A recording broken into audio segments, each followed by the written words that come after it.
Dan huwa l-HMS Albion, il-bastiment navali Ingliż li għandu fuqu madwar 450 ħaddiem.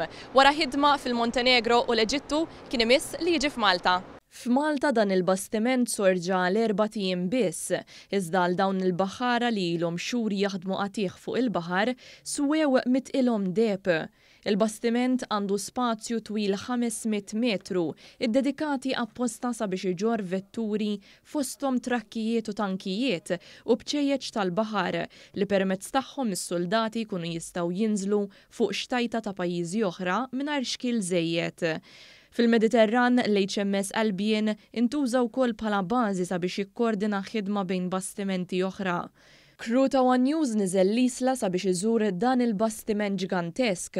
Hemmhekk iltqajna mal-Kmandant Steve Gilmore li spjegalna l-esperjenza tagħhom f'Malta. It's a superb island to visit. It's one of our favourites. It's been 20 years since I was here in Ark Royal, and I'm so pleased to be able to come back at the other end of my career to enjoy such a friendly welcome and such a beautiful Mediterranean sunshine. Mana l-Kmandant Gilmore wera x-xewqa li jirritorna f'Malta, iżda d-darba li jmiss mhux fuq xogħol. Intant spjegalna kif il-pożizzjoni strateġika ta' Malta tagħmel l-ibħra Maltin fost l-aqwa sabiex tbaħħar fihom. It's some of the best waters to be in, and as you know, you're close to Africa, to Europe. It's right in the central Mediterranean, so it's a very good, interesting, fun place for us to work. Dawn il-baħħara ilhom fuq il-baħar għal xhur sħaħ mingħajr waqfien u mingħajr il-possibilità li jmorru lura d-dar.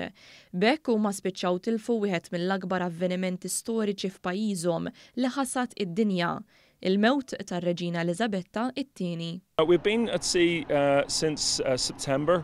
In fact, when we left the UK, it was before Her Majesty the Queen passed away. So it's been quite emotional for our sailors being away during Her Majesty's death. But we commemorated that on board. And when, of course, when we go back home later in the year, we'll have a new king to celebrate. Kienu għal-ħabta ta' satejn ta' wara nofsinhar meta l-HMS Albion refa l-ankri tiegħu u kompla l-vjaġġ tiegħu ibaħħar lil hinn minn xtutna.